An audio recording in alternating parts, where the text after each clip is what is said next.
大家應該可以喺網上面攞到呢個課程嘅素材資料。當你攞到呢個課程嘅素材資料之後，你可以將佢下載落嚟儲存喺桌面嗰度。而家我呢個例子就已經將1至7堂裡面嘅課堂嘅素材儲存喺桌面呢個叫 PR 嘅資料夾入面。而家我 double click 打開呢個 PR 嘅資料夾，裡面會有1至7堂嘅素材資料。另外亦都有一個電子版本嘅筆記，筆記嘅檔案名稱就係 PR 現場上課手冊。我就可以打開呢個課程嘅電子版本筆記。今堂係第一堂，所以我就由第一堂嗰度開始。我會見到呢個電子版本嘅筆記嘅第一頁係一個目錄嚟嘅，只要我撳去第一堂呢個字，我就可以跳去相應嘅頁數。當我跳到去相應嘅頁數之後，我就可以睇住呢個筆記，跟住相應嘅頁數嚟做練習。而家可以縮翻細我嘅筆記。筆記首先會叫我哋打開 Premiere Pro。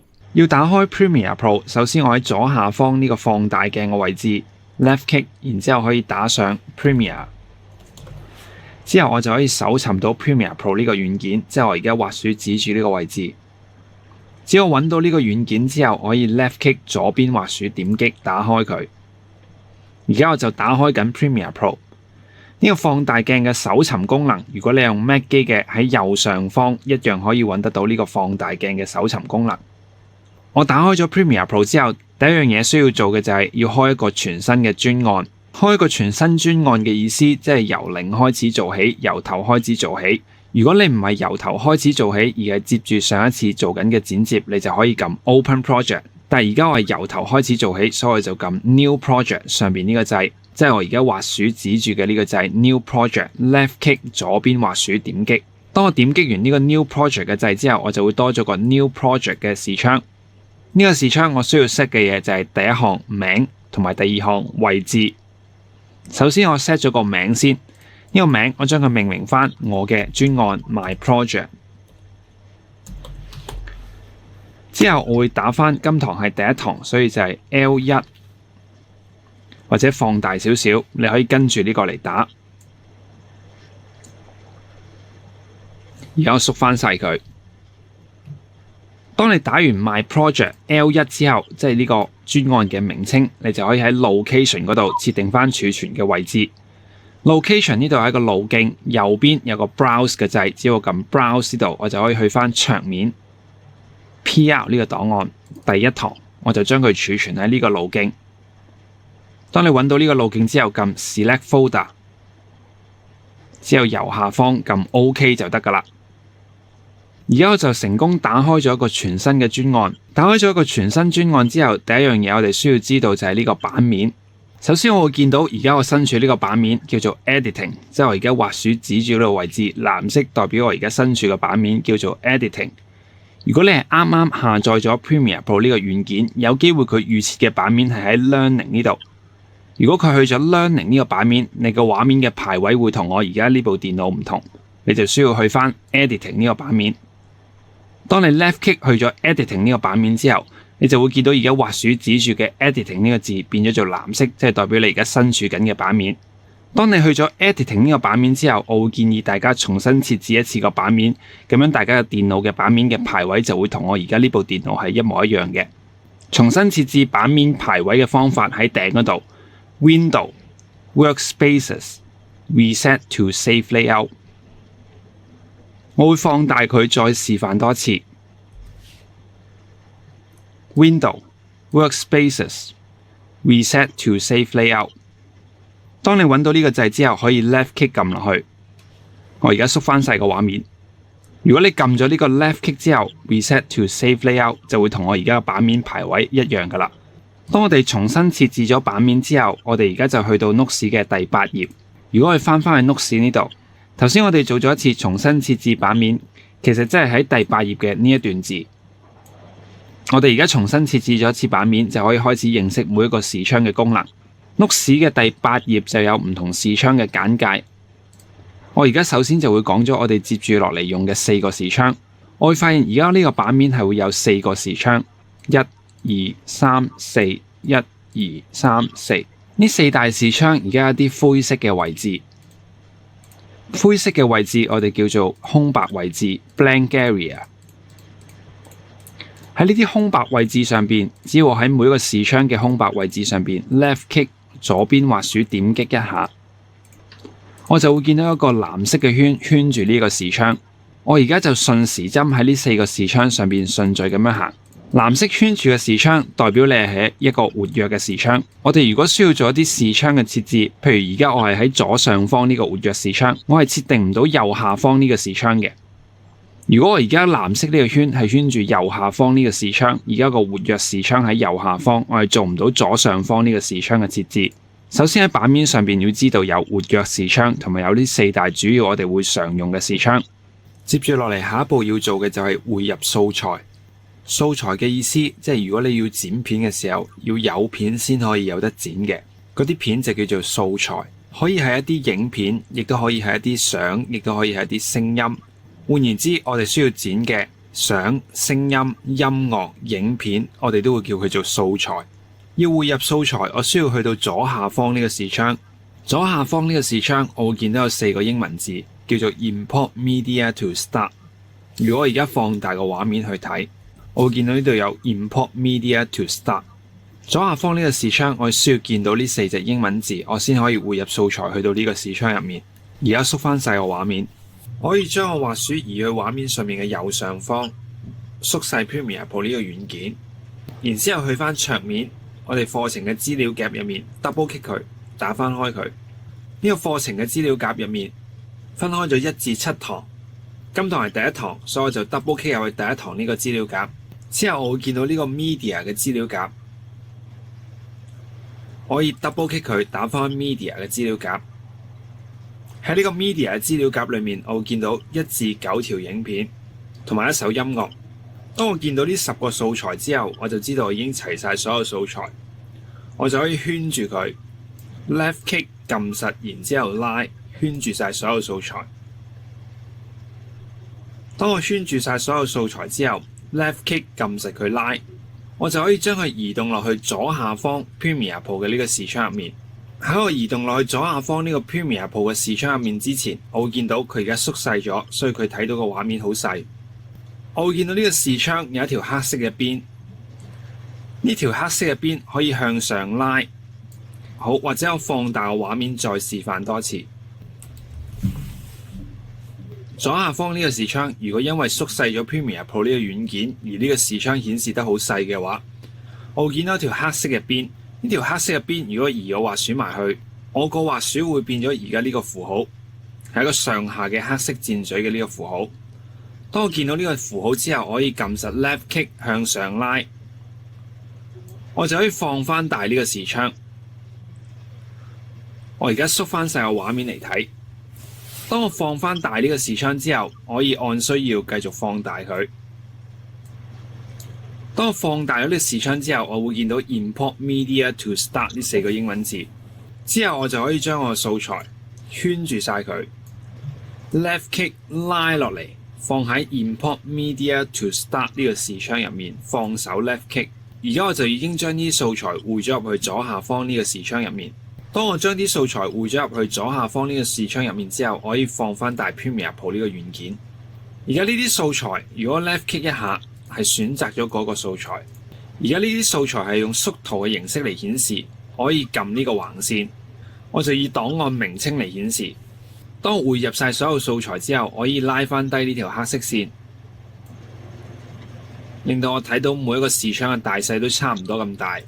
而家我就成功咁將啲素材匯入咗去我新增嘅呢個專案入面。我會發現左下方呢個視窗而家有呢條巴，呢條巴如果我撳實佢上下碌，我就可以睇晒我咁多個素材。Left click 撳實佢上下拉，首先我會見到一條叫影片1、影片3、影片2，呢啲就係我哋剛才匯入嘅素材。我可以喺個名呢度撳呢個空白位置一下，而家就按照名稱順序排列。當我再撳多一次呢個空白嘅地方，而家我名稱順序就會倒轉咁樣排列。我再撳多一下，就順序1至9咁樣排落去。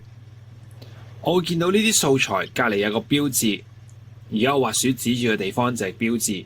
每一個素材嘅隔離都會有一個標誌，呢個標誌嘅意思，如果係綠色就代表呢個素材係一個聲音檔案嚟嘅。如果有一個紫色嘅菲林嘅符號同埋一個綠色嘅音樂嘅標誌，即係代表呢個素材係有聲有畫。我再碌落去，如果呢個素材淨係得一個紫色嘅菲林嘅標誌，即係代表呢個素材淨係得畫面冇聲音。如果 double click 呢個標誌，我就會發現左上方呢個視窗可以睇得翻呢個叫 Video One 嘅影片內容。左上方呢個視窗係素材預覽視窗，因為 Video One 呢個係一條影片嚟嘅，所以我就可以喺左上方嘅素材預覽視窗睇得翻呢條影片。相反，如果呢個素材有個音樂嘅，例如話 Moment 呢個素材，佢淨係得個綠色嘅標誌，即係代表佢係一個聲音嘅素材。如果 double click 到聲音，上面呢個視窗淨係會睇到一啲音波嘅啫。接住落嚟，我就會示範左上方呢個視窗，我會用一個影片嘅素材嚟做示範，所以我就 double click Video One。我會發現左上方呢個視窗而家有畫面。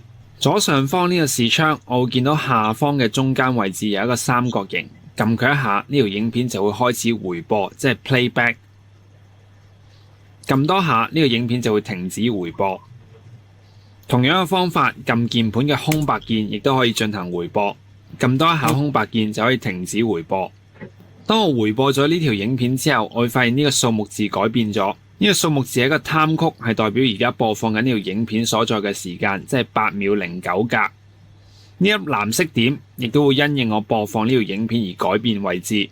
我再播放多一次呢條影片，留意呢個數目字會跳緊，呢個藍色點亦都會喐緊。撳多下空白鍵，停止播放，呢個數目字會停咗，呢粒藍色點亦都會停咗。而家呢粒藍色點所在嘅左右位置就係呢條影片嘅畫面嘅呢一格，佢嘅時間係19秒12格。我哋會見到左下方呢個視窗 Video One。呢個影片 frame rate 即係格數 23.976 相當於24格。當我哋知道呢個影片嘅格數之後，左上方呢個視窗就係預覽呢條影片嘅地方。我哋會見到19、12、19秒12格。如果我 left click 左上方呢個視窗一下，喺個 keyboard 上面撳左右箭嘴，我可以逐格逐格咁樣跳。我會發現去到19秒23格，再撳右邊箭嘴，佢就會跳去20秒。呢個原因就係因為呢條影片係1秒24格，所以佢係用24進制嚟計時。當我哋去到20秒23格，再下一格就係21秒。首先我哋要知道喺影片嘅角度嚟講，所有低過1秒嘅數值都係用格數嚟形容。同樣道理，左下方呢個視窗 Video 2呢條影片，因為佢1秒鐘係25格去拍攝。如果 double click Video 2呢個符號，左上方呢個素材預覽視窗可以睇得翻 Video 2呢條影片。而家係000秒，三角形播放。我會見到呢啲數目字跳緊，呢個藍色嘅 Current Timeline Indicator 喐緊。撳多下，撳停佢。如果我撳 keyboard 嘅右邊箭嘴，逐下咁樣撳，今次佢就會去到24、25、24、00、24、00，佢就用1秒25格嚟做進位。而家我哋就知道點樣預覽條影片嘅素材，同埋知道佢嘅 time code係點樣睇嘅。接住落嚟，我哋就可以嘗試剪接影片。剪接影片最簡單嘅意思，即係將唔同嘅影片集合埋一齊。如果要將唔同嘅影片集合埋一齊，需要一個地方。嗰個地方喺 Premiere Pro 裏面叫做一個 sequence， 一個序列。如果我要將唔同嘅影片，而家我哋有9條影片嘅素材啊嘛。如果我要將呢9條影片集合喺一個地方，我就要開一個 sequence。要開 sequence 嘅方法喺 Premiere Pro 入面喺左上方 File New Sequence。當我揾到呢個掣之後，可以 left click 撳落去。之後我會開咗一個 New Sequence 嘅視窗，即係而家我滑鼠指住嘅呢一個視窗。呢個視窗嘅作用係設置我哋 sequence 序列嘅畫面大細啦，同埋其他設定。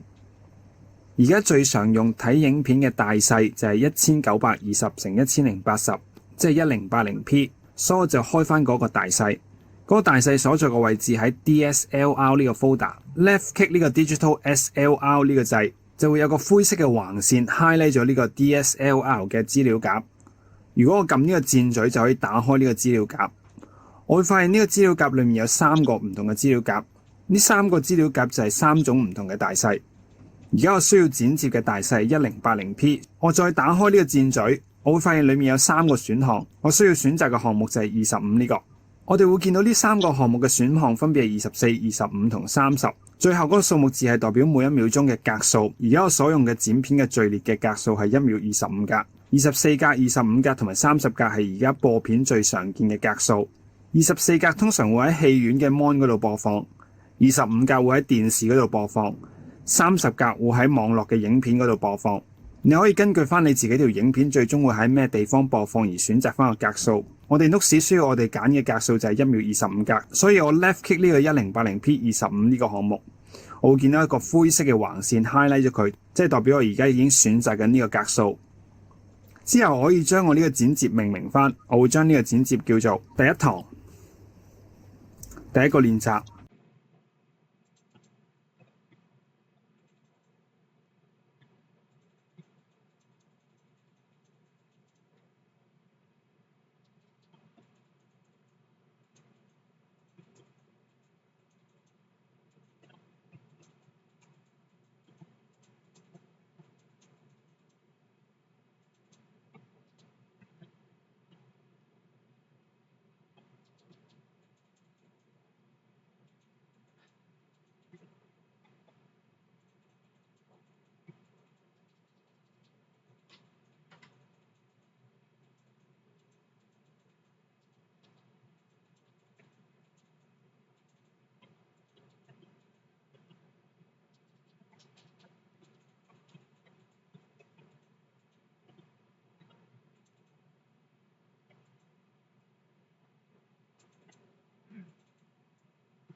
基本嘅剪接，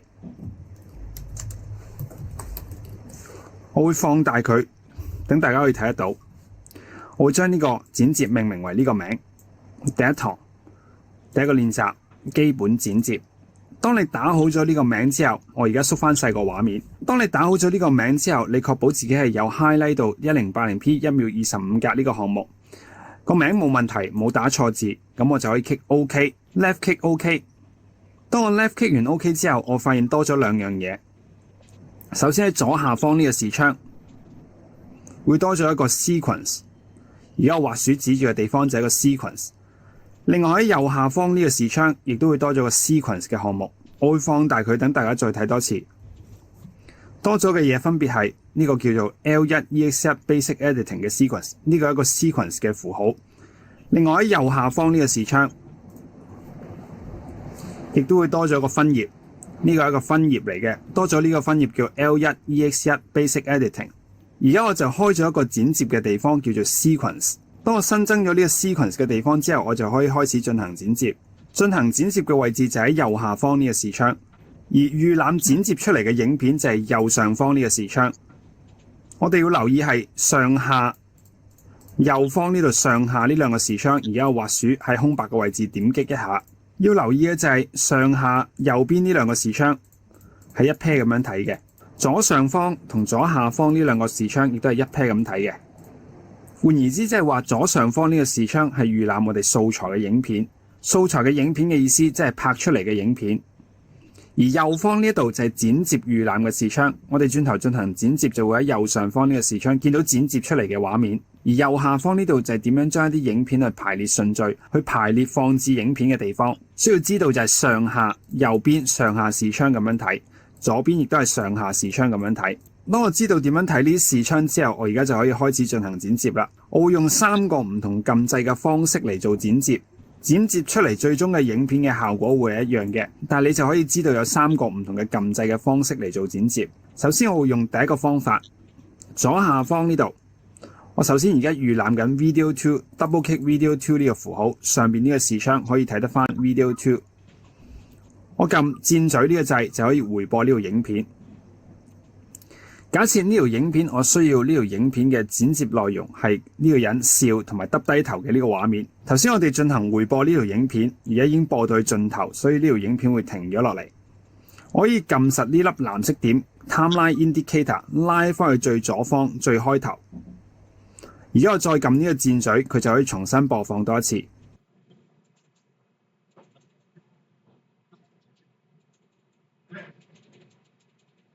要留意嘅就係頭先我哋嗰個回播方式叫做實時回播，個意思即係話而家呢條影片我滑鼠指住嘅地方係有9秒06格，佢就會用9秒06格呢個時間實時嚟回播。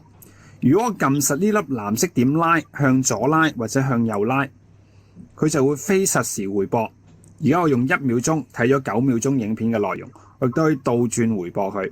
假設呢條影片啱啱拍完翻嚟，我要佢嘅範圍，即係由佢放低部相機，直至到佢耷低頭嘅呢個範圍，前同後嘅影片內容我都唔需要。我接住落嚟就會用第一個剪接嘅方法，叫做 Mark In Mark Out。首先我揾翻佢放低部相機落嚟個畫面內容嘅時間。而家我將呢粒藍色點向左右拉，拉到去佢開始放低部相機，開始放低部相機嘅時間。而家我就喺左邊呢個時間 time code 嗰度顯示出嚟，2秒16格就係佢開始放低部相機嘅時間。我可以移動多次我呢個藍色點去翻呢個時間，然之後撳呢個 Mark In 嘅掣。當我撳完呢個 Mark In 嘅掣之後，我會發現有個灰色嘅範圍。之後我可以繼續撳實呢粒藍色點向後拉，直至到我見到佢頭耷低落嚟。而家耷低咗落嚟佢個頭。而家呢個時間係7秒13格，我就可以撳呢個 Mark Out 嘅掣 ，Left Click 撳落去。當我撳完呢個 Mark Out 嘅掣之後，我就會發現呢個灰色嘅範圍就係我頭先選取咗影片嘅範圍，即係由佢放低部相機，直至到佢耷低頭落嚟嘅呢個影片範圍。當我選取好呢個 Mark In Mark Out Point 之後，我就可以撳實個畫面 ，Left Click 拉落嚟放喺序列入面。我會留意到而家我喺滑鼠唔放手 Left Click 嘅情況下向上喐個滑鼠。而家呢個影片會放喺 V2 嘅軌道，即係而家滑鼠指住個 V2 嘅軌道。如果我移動我滑鼠向下嘅話，而家就會將呢條影片放喺 V1 嘅呢個軌道。我係需要將呢條影片放喺 V1 嘅軌道。同樣我亦都需要將呢條影片靠左拍齊，拍齊去最左方，同而家呢條藍色向下指落嚟嘅線拍齊佢，向左拉，拍齊佢同呢條藍色線放喺 V1 嘅軌道。放手 Left Click。而家我就將呢個灰色選取咗個範圍 In Point Out Point 放咗入去我序列入面。而家我就將第一個 In Point Out Point 即係而家呢個灰色嘅範圍放咗入去右下方呢個剪接嘅序列入面。假設我想再選取多另外一個 In Out Point， 我就可以去翻左上方呢個視窗，喺灰色呢個範圍 Right Click， 我會發現有個叫 Clear In and Out， Left Click 一下我就可以取消呢個灰色嘅範圍。而家我就可以重新選擇多次 In Point 同埋 Out Point。假設我第二個 In Point 同 Out Point， 我想喺呢條影片最開頭嘅地方開始選取，我就撳實呢粒藍色點向左拉，直至到見到呢個數目字係0000。而家我就去咗最左方，即係呢條影片嘅最開始嘅部分。而家我就可以選擇第二個 Mark In Mark Out Point 啦。首先我喺000秒呢個時間撳個 Mark In 嘅掣，而家重新選擇多一次嘅 In Out Point 嘅 In Point 就喺000秒。我可以撳呢個箭嘴繼續播放呢條影片，直至到撳咗快門掣一下。我再嚟多一次，撳呢個箭嘴，直至到撳咗快門掣一下，撳停呢條影片。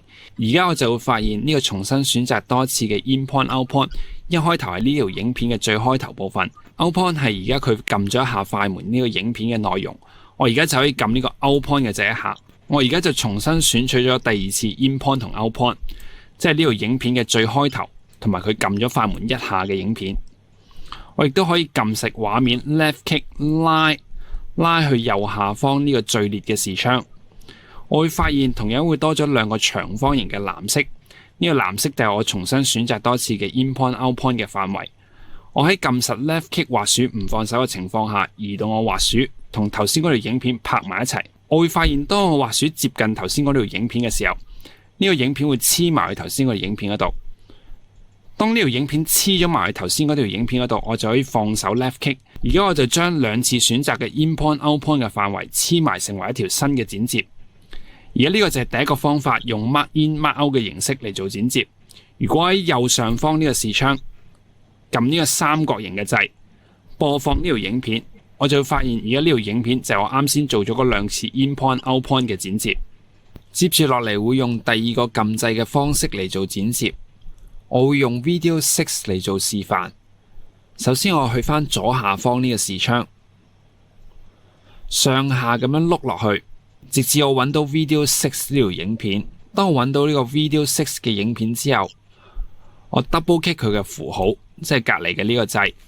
我而家放大佢 ，Video 6隔離有個符號，呢個掣 double click 佢，即係左邊滑鼠快速點擊兩下 double click。我而家縮翻細我畫面。當我 double click 完佢之後，我會發現左上方嘅視窗可以預覽呢條影片，叫做 Video 6。第二個方法就喺唔經 Mark In Mark Out 嘅情況下，成條影片咁拉入去我序列入面。當我拉咗入去 Sequence 入面之後，我再喺 Sequence 入面縮短呢條影片。要成條影片唔經 Mark In Mark Out 嘅情況下拉入去我序列入面，我首先喺左上方呢個視窗撳實個畫面，拉落嚟，移動去右邊右下方呢個視窗，我會見到有兩個長方形嘅藍色。我喺唔放手 Left Click 嘅情況下，移動我滑鼠拍去頭先個影片嘅結尾嗰度，放手 Left Click。而家我就唔經 Mark In Mark Out 嘅情況下，將呢條 Video 6拍咗入去我序列入面。而家我可以去返右上方呢個視窗，撳呢個三角形嘅掣，播放呢條影片。我會發現呢條影片係喺唔經 Mark In Mark Out 嘅情況下，成條影片咁放咗入去我序列入面。假設我淨係要呢條影片爆紅色煙花嘅呢個部分，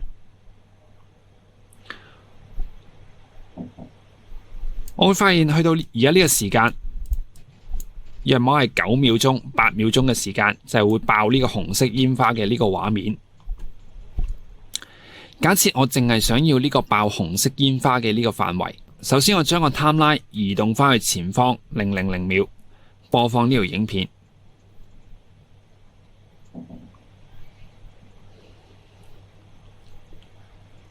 直至到我見到咗紅色嘅煙花，我就撳停佢。而家就撳停咗佢啦。我發現去到10秒鐘，呢個紅色嘅煙花就已經爆完啦。我就可以移動我滑鼠去到呢條影片嘅結尾部分。而家我滑鼠指住嘅地方就係結尾部分。我會放大佢再睇多次。而家我將我滑鼠移動去呢條影片嘅結尾部分。我會發現當我滑鼠移動去呢條影片嘅結尾部分之後，我滑鼠會由一個箭嘴變咗做一個紅色嘅箭嘴。當佢變咗做一個紅色嘅箭嘴之後，我可以撳實 Left Click 向左拉。而家我就可以縮短呢條影片，直至縮短到去我同我呢個藍色嘅線，即係 Current Timeline Indicator 指落嚟嘅藍色呢條線拍齊佢。我會見到我拍齊咗佢之後，上面會有一個三角形。呢個三角形即係代表我而家同垂直呢條藍色嘅線係拍齊咗。當我見到呢個三角形之後，而家我見到呢個三角形，咁樣叫見唔到呢個三角形。而家我見到呢個三角形，我可以放手 Left Click，而家我就可以縮短呢條影片同呢條垂直嘅藍色線係拍齊落嚟，而呢個垂直嘅藍色線即係 current timeline indicator 嘅時間就會喺呢度顯示出嚟，即係10秒05格。我而家縮翻細個畫面，而家我就將呢條影片煙花爆完嗰下10秒05格拍齊咗佢啦，即係我縮短到去呢條影片啱啱爆完紅色煙花嘅嗰個影片內容。我而家就揾翻呢條影片開始爆紅色煙花嘅開始時間。而家我撳實呢粒藍色點，向左向右拉，我會發現向右拉呢個紅色嘅煙花就會爆，向左拉呢個紅色嘅煙花就會未爆。我就要去到一個啱啱呢個紅色煙花爆嘅左方前少少，約莫係8秒24格。當我揾到呢個時間之後，我而家再放大我畫面。我而家可以移動我滑鼠去呢條影片嘅最左方，同樣我滑鼠亦都會由一個箭嘴變咗一個紅色嘅箭嘴。當佢變咗做一個紅色嘅箭嘴之後，我亦都可以撳實 left click， 今次我就向右拉。同樣我今次向右拉，亦都係需要同呢條垂直嘅藍色線拍齊，見到呢個三角形就為之拍齊。放手 left click， 而家我就揾到呢個爆紅色煙花嘅影片嘅範圍。即係而家呢兩格長方形嘅藍色，而家我會縮細翻我畫面。而家我可以將右下方呢粒藍色點撳實 left click 向左拉，我會見到呢個計時器會跟住跳，拉呢粒藍色點，呢個計時器會跟住跳，拍去最左方0000呢個時間，即係 sequence 最開頭嘅嗰個時間。如果我而家撳呢個箭嘴播放呢條影片，我會發現去到呢個部分，呢條影片會黑畫面，跟住先至去翻呢個煙花嘅畫面。個原因就係因為我哋縮短咗個影片，中間呢度漏空咗一啲冇畫面嘅地方。我而家就需要將呢條影片拍翻齊佢，令到呢個黑畫面係冇咗。如果我而家播放佢係有黑畫面，因為佢播放嘅時候呢度係冇影片俾佢播放，直至去到呢個位置先至有影片。我而家需要將呢條影片拍翻齊佢。拍齊佢有幾個方法，你可以當佢一個積木咁樣撳實 left click 向左拉，同前邊呢條影片拍齊佢。亦都可以用另外一個方法。我而家喺個鍵盤上面撳 Ctrl Reset 去翻上一步。另外一個方法就係呢個空白嘅地方，即係呢個灰色黑色嘅地方 left click 一下。當我 left click 一下之後，我會 highlight 咗呢個空白嘅地方，即係冇畫面嘅地方。click 咗一下，佢就會有個白色嘅 highlight 即係代表我哋選擇咗呢個黑畫面嘅時間。當我撳咗 left click highlight 咗佢之後，我可以直接撳我 keyboard 嘅 delete 掣，我就可以 delete 咗呢個空白嘅地方，將後面嘅片拍翻上嚟。而家我再播放呢條影片，去翻000秒，000秒，撳三角形播放呢條影片，我就會發現呢個空白地方冇咗。自然喺畫面就唔會有黑畫面。頭先我哋一直都係用滑鼠嘅方式嚟做播放同埋停止播放。喺鍵盤上邊，其實撳空白鍵就可以播放，撳多一下空白鍵就可以停止播放。譬如話我而家撳呢粒藍色點拉翻去000秒，0000，而家滑鼠指住嘅地方。而家我就撳我鍵盤嘅空白鍵，而家就播放緊呢條影片，即係我滑鼠指住嘅呢條影片。撳多下鍵盤嘅空白鍵，而家呢條影片就暫停播放。而家我就用咗第二個方法嚟做剪接。第二個方法延長縮短佢，仲有另外一個掣可以撳到出嚟。而家我會示範埋另外一個撳掣嘅方式。今次我會用 Video 7嚟做示範，所以我去翻左下方呢個視窗 ，double click Video 7隔離嗰個標誌，我會放大個畫面嚟 double click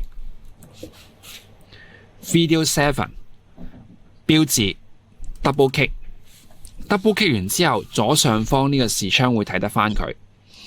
左上方呢個視窗睇得翻 Video 7呢條影片之後，我會撳實畫面 ，left click 拉落嚟右下方最列嘅視窗，同樣兩個長方形嘅藍色向左拍齊，同頭先嘅剪接嘅影片嘅結尾部分拍齊。我會發現如果我啱啱拍齊呢條影片，會有一個三角形。而家係有三角形，而家係冇三角形。我會放大佢再示範多次。咁樣為之冇三角形，咁樣為之有三角形。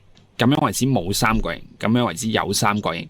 當我見到呢個三角形之後，即係代表我而家呢條後邊嘅影片同前邊嘅影片啱啱好拍齊咗佢，唔會食咗入去，咁樣叫食咗入去，咁樣叫冇食到入去，唔會食咗入去，亦都唔會漏空咗。三角形代表啱啱好拍齊，緊貼住佢。如果你見唔到呢個三角形，你就可以趁而家 check 出你 sequence 嘅設定。而家我見到呢個三角形，放手 left click， 我就啱啱好緊貼住佢拍齊呢條影片。頭先提到嘅檢查 sequence 嘅 settings， 要檢查 sequence 嘅 setting， 我而家縮翻細個畫面，我會發現我右下方呢個視窗嘅左上方呢度有三個掣，呢三個掣係會有藍色燈着咗嘅。如果你中間呢個磁石嘅掣冇着到藍色燈，我而家就熄咗佢 ，left click 撳一下就熄咗呢個磁石嘅燈。如果佢係冇着到藍色燈，佢就唔會識得黐埋嘅，佢就唔會識得緊貼住佢黐埋。我而家放大佢，再做多一次個示範。如果我而家熄咗呢個磁石嘅掣嘅燈，我如果移動我影片，佢係唔會有一個三角形嘅標誌顯示後邊嘅一條片係緊貼住前面嘅一條片。個意思即係話，如果我冇呢個三角形嘅掣，我可能會漏空咗啲黑嘅畫面。亦都可能係會食咗入去。我撳 Ctrl Reset 去翻上一步。如果我有開到呢個磁石嘅掣 ，left click 佢，呢個磁石嘅掣叫 Snap in Timeline。而家我移動我呢條影片前邊同後邊，佢就會顯示係緊貼住，定係食咗入去，定係緊貼住，會有呢個三角形嘅標誌顯示出嚟。呢個三角形嘅標誌，你可以 check 個 sequence 嘅 setting， 呢三粒燈都開住嘅。如果呢粒燈冇開嘅，就唔會有個三角形，你就需要着翻呢粒燈。呢三個掣你需要將佢個藍色燈開着咗佢。你嘅設定就會同我而家呢個示範係一模一樣。我而家縮翻細個畫面，而家我就將 Video 7黐埋咗去頭先爆紅色煙花一下個畫面嘅後面。如果我而家再播放我剪接，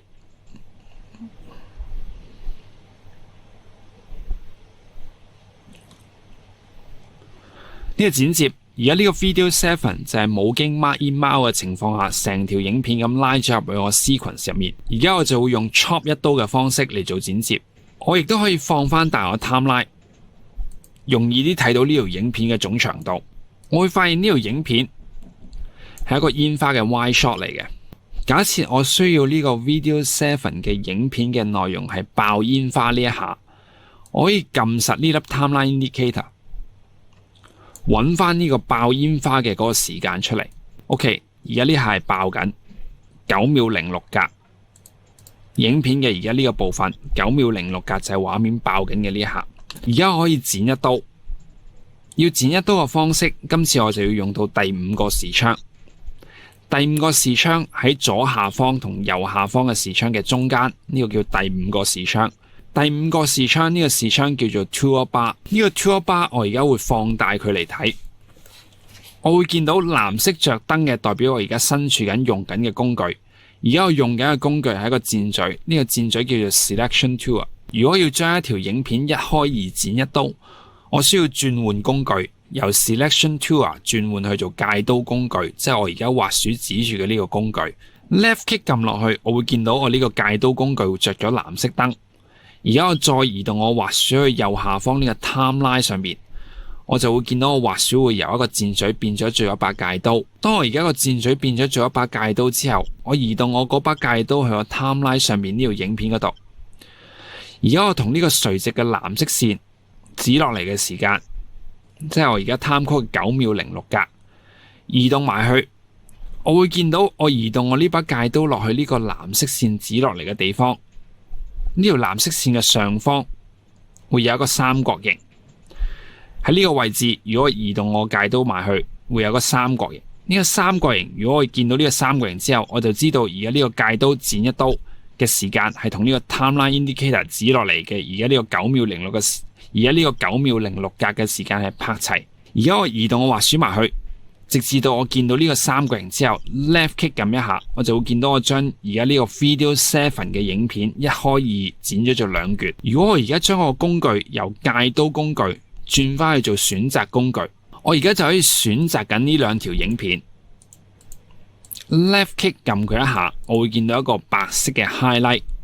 呢個白色嘅 highlight 代表我選擇緊嗰條影片。我會見到前面呢條影片其實就係 Video 7本來一條過嘅影片，一開二剪出嚟嘅一條影片。而家我縮翻細個畫面嚟睇，我會發現呢條影片呢一橛係冇嗰下煙花爆嘅嗰下，我就可以 delete 咗佢。我要 delete 呢條影片，我首先 left click 一下，我會見到 left click 完一下之後有個白色嘅 highlight 選擇咗佢。我要選擇呢條影片先至可以 delete 到呢條影片嘅。我如果要選擇呢條影片 ，left click 一下，白色 highlight 就代表已經選取咗呢條影片。如果我選取後邊呢條影片 ，left click 後邊呢條影片一下，白色 highlight 後邊呢條影片就代表我選取咗後邊嗰條影片。如果我要取消選擇所有影片，我就要撳呢個灰色嘅位置，呢個灰色嘅位置叫空白位置 （blank area）。Left click 撳呢個 blank area 一下，我就會取消選擇影片，而呢個白色嘅 highlight 就會唔見咗。唔見咗之後，我就可以重新選擇多次。呢個影片就係我唔需要嘅影片嘅嗰橛。Left click 一下，白色 highlight， 而家我就可以直接撳 keyboard 嘅 delete 掣，我就可以 delete 咗呢條影片。當我 delete 咗呢條影片之後，而家呢度會留空咗一啲空白嘅位置，黑畫面嘅位置，我亦都可以 click 呢個空白位置 ，highlight 咗一個空白嘅位置，選取咗呢個空白嘅位置，再撳多下 keyboard 嘅 delete 掣。我而家就將後邊呢橛影片拍翻上嚟。如果我而家再播放呢個剪接，箭嘴播放、影相，跟住煙花 close up， 跟住煙花 wide shot。如果我要多兩下爆埋呢下 ，OK， 撳停佢。如果我要埋爆埋呢下，後邊呢條影片藍色呢條線指落嚟，即係而家畫面播放到去到嘅時間。我如果要呢條影片後邊唔要嘅，剪走佢嘅，我亦都可以由選擇工具轉去界刀工具。而家我就可以移動我滑鼠埋去，即係我把界刀埋去。我把界刀而家移動埋喺呢條藍色線嗰度，同呢條藍色線有個三角形，即係我而家同呢個藍色線嘅時間14秒09格。呢粒藍色線指落嚟嘅時間拍齊咗 left click， 而家我就喺呢個14秒09格嘅時間剪咗刀，同樣亦都將呢條影片一開二，後面嘅部分就係我唔要嘅部分，我而家就將我將我界刀工具轉翻做選擇工具，後面呢條影片係唔需要，所以 left click 後面呢條影片選擇咗佢白色 highlight， 直接撳 keyboard 嘅 delete 掣，而家我就 delete 咗後邊嗰條影片。而家我會縮翻細個畫面嚟睇。當我做完頭先嗰啲剪接之後，我可以縮放翻我可以撳呢粒圓形嘅點，縮放翻我 timeline 嚟睇，播放多次將個 timeline 拉翻去000秒，播放呢條影片。一開頭係一個人喺個沙灘上邊，跟住影相，跟住煙花 wide shot。而家呢個方法就用第二個方法。喺 C 群上面縮短延長呢條影片，又或者用界刀嘅方式嚟做一個剪接。接住落嚟，我會用第三個撳掣嘅方法嚟做剪接。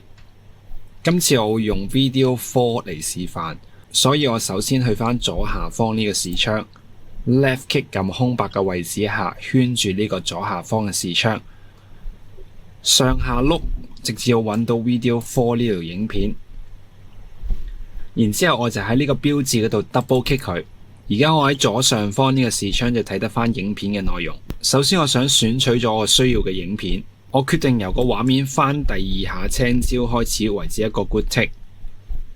我將我呢粒藍色 current timeline indicator 移動去畫面，直至到呢個夾夾落去第二隻青椒嗰度，然之後我 mark in， 繼續拉呢粒藍色點，直至到夾完第三隻青椒。然之後撳 mark out， 呢個灰色嘅範圍就係我選取咗個影片嘅內容。假設我係想將呢個選取咗嘅影片嘅內容攝喺我而家 sequence 入面，我會見到 sequence 入面而家首先第一個影片係佢笑，第二個影片係佢撳相機，第三個影片係煙花 close up， 第四個影片係煙花 wide shot。假設我係想將呢個夾青椒嘅影片攝喺佢撳完快門、撳完相機快門同埋煙花 close up 之間呢個位置，我就可以揾翻呢兩個 cut， 呢兩個剪接中間呢條直線垂直落嚟呢個地方就叫做一個 cut。我首先要揾翻呢個 cut 所在嘅時間。如果我而家用肉眼，又或者我就咁播放呢條影片去揾呢個 cut 出嚟，我係唔準確嘅。譬如我喺呢度撳播放，喺呢度撳停，我係揾唔到呢個 cut 出嚟嘅。我就需要透過撳鍵盤嘅 shortcut 嚟揾翻呢個 cut 出嚟。呢個垂直指落嚟嘅呢個地方就叫做一個 cut。要揾呢個垂直嘅 cut 嘅方法，要撳鍵盤嘅上下箭嘴。要留意嘅就係，當你撳上下箭嘴去揾翻呢個 cut 出嚟嘅時候，活躍視窗係要喺右下方呢個 sequence 嘅視窗入面先可以做得到嘅。而家我個活躍視窗喺右下方呢個 sequence 嘅視窗，我就撳我 keyboard 上下箭嘴，我就會發現當我撳上下箭嘴嘅時候，呢個 current timeline indicator 就會跳去唔同嘅 cut。當佢跳去到唔同嘅 cut， 當然右上方呢個視窗就會顯示翻佢跳翻去相應嘅嗰個畫面。而家我跳咗去呢個 cut， 我再撳下箭嘴跳去下一個 cut。當我去到呢個 cut 之後，我再撳我 keyboard 左右箭嘴。而家我就肯定呢個 cut 前邊呢條影片，即係左邊。而家我 left click highlight 咗呢條影片，就係佢拎住部相機影相嘅呢個影片。右邊箭嘴呢條影片，即係後邊呢條影片，就係煙花嘅呢個影片。我再撳多次上下箭嘴，而家就揾到呢個 cut 出嚟。當我揾到呢個 cut 出嚟，喺 sequence 上面呢個 timeline 指住呢個 cut， 我就可以喺左上方嘅呢個視窗，頭先我已經選擇咗個 in out point， 即係佢夾第二個青椒同埋夾第三個青椒嘅嗰個 in out point。而家我就可以將呢條片攝入去右下方呢個 cut 嗰度。要將呢條影片攝入去 sequence 入面，喺畫面上面撳掣嘅方式就係呢個掣，叫 insert。只要你撳呢個掣，佢就會將呢個影片夾青椒第二同第三下，即係呢個灰色嘅部分，攝咗去呢兩個影片之間。如果我而家再播放呢條影片，中間就會有一個夾青椒嘅畫面，即係而家左上方嘅素材呢個畫面，攝咗去我頭先嗰個剪接嘅序列嘅嗰個部分。而家可以撳停呢個影片。第三個撳掣剪接嘅方式就係 insert， 攝一條影片入去。呢個 insert 影片嘅方法可以用 hotkey， 可以用鍵盤嘅快捷鍵嘅方式嚟撳出嚟。我而家會再示範多一次。假設我重新選擇過呢個 in out point， 我喺灰色呢個位置 right click clear in and out， 我繼續拉呢條影片去到最後方，我會見到呢個夾最後會夾多次第一隻青椒。假設我淨係想要夾第一隻青椒嘅呢個畫面，我就移動呢個 current timeline indicator 去到個夾入嚟畫面嗰度，褪翻去左方，即係前少少 mark in 多次，繼續拉住呢個 current timeline indicator， 直至到夾起第一隻青椒 mark out 多次。我而家就會示範埋 insert 一條片係用 hotkey 用快捷鍵嘅方式，用鍵盤快捷鍵嘅方式去匯入去個 sequence 入面。首先去揾翻我喺 sequence 入面，我要將呢個影片 insert 入去邊一個部分。假設我係想 insert 去最開頭000秒呢個地方，我首先將呢個 timeline 拉去000秒，000秒，用鍵盤快捷鍵 insert 嘅方法，只要撳鍵盤嘅逗號 comma 就得噶啦。而家我撳咗 keyboard comma 一下，而家就會 insert 咗呢條片入嚟。如果我再由000秒開始播放，將呢個藍色點拉去最左方000秒，空白鍵播放，我而家就將呢個夾第一下青椒攝咗入去呢條影片嘅最開頭嗰度。而頭先第一次攝嘅嗰條影片就會去翻後邊呢度。就係咁樣，我哋就係咁樣就可以透過用畫面，又或者用快捷鍵嘅方式，用第三個撳掣嘅方式攝一條片入去呢個剪接嘅中間部分。呢三個撳掣嘅方式已經包括咗大部分剪接。如果你純粹將一條影片延長或者縮短，或者剪走唔要嘅部分，或者將一條影片攝入去另外一條影片嘅中間部分，呢三個方法已經可以做到大部分剪接嘅效果。如果要做一啲好複雜嘅剪接，就牽涉到好多其他撳掣嘅方式，我哋稍後會再提。跟住落嚟係練習，大家可以將頭先示範嘅三個撳掣方式，將其餘嘅影片剪接埋喺後面嗰度。大家可以暫停呢條影片，繼續將其餘嘅影片剪接埋喺呢個序列後面嗰度。我稍後會好快咁樣將其他影片剪接埋喺後邊，然之後再做埋第一堂嘅其餘練習嘅部分示範。好，而家我好快咁樣剪接埋其他影片入去呢個序列嘅後面嗰度。頭先未剪接過嘅影片包括 Video 1，double click 佢，我會用 mark in 貓嘅形式嚟做剪接。譬如我而家要呢個畫面開頭係呢個部分 mark in， 拉去後邊呢個部分 mark out。如此類推，我一直會剪埋其他影片內後面嘅部分，每條影片約摸攞3至4秒就可以㗎啦。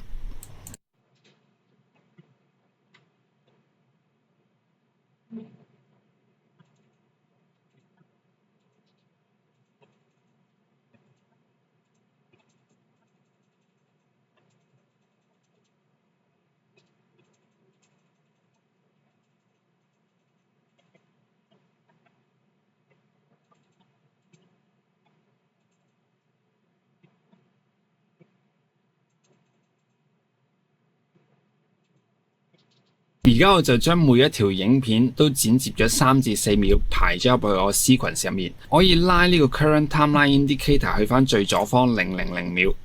如果放大縮細過我個 timeline， 我可以左右咁樣移動嘅。如果我左右移動完，而家呢個最左邊嘅部分就唔係000秒，而係而家呢個例子嘅25秒。你就需要將而家滑鼠指住呢個地方，呢兩粒圓形嘅點中間呢個部分向左拉去最左方。而家我就拍齊返000秒，最左方呢度就係000秒，即係我而家滑鼠指住嘅地方。而家我就撳呢度 left key 一下，我就而家去返000秒呢個時間。我可以撳呢粒圓形嘅點，直至到睇晒我所有嘅影片。我而家呢啲影片就排晒落嚟。我可以去返000秒播放一次呢條影片。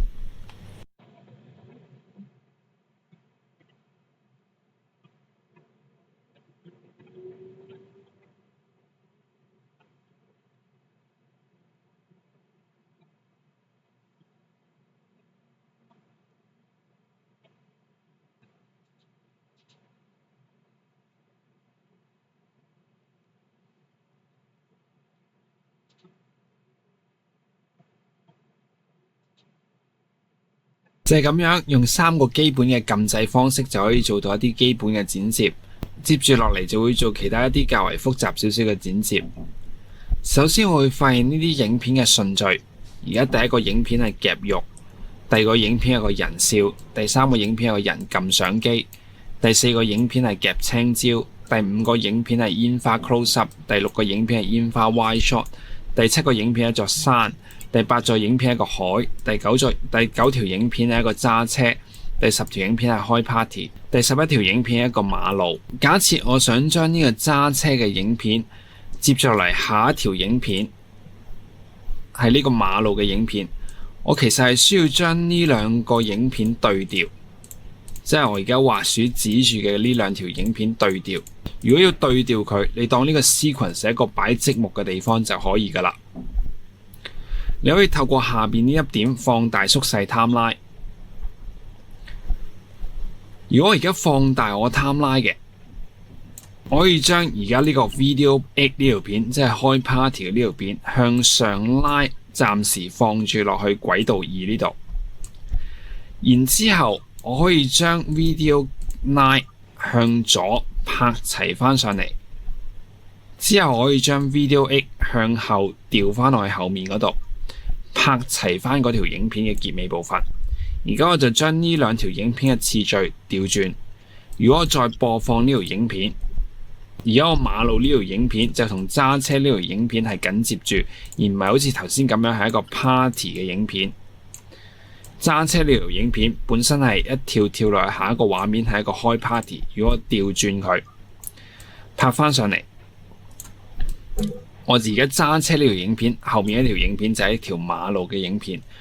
而家呢個剪接呢個 cut 就係揸車，接住落去就係馬路。如果我縮細翻我個 timeline， 我會睇得翻呢堆好似積木嘅嘢。你當佢係積木咁樣就得噶啦。你可以撳實空白嘅地方 left click 拉，選擇你要選擇移動嘅積木，亦都可以撳空白嘅地方灰色呢個地方 left click 一下取消選擇佢，亦都可以選擇個別嘅影片向上拉一下，向下拉一下，然之後拍翻去後面，再將成條影片選擇咗佢拍翻上前邊，就係咁樣就可以調動到唔同影片嘅播放順序。如果我而家再去翻000秒播放呢條影片，佢嘅順序就會因應頭先我調轉佢嘅次序而改變咗。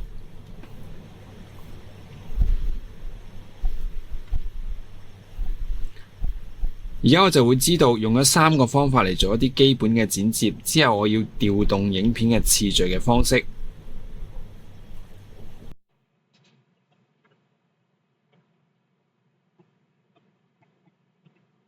接住落嚟我要做嘅嘢就係要改變一啲影片嘅播放速度。首先我 click 呢啲空白位置，取消選擇翻我呢堆影片。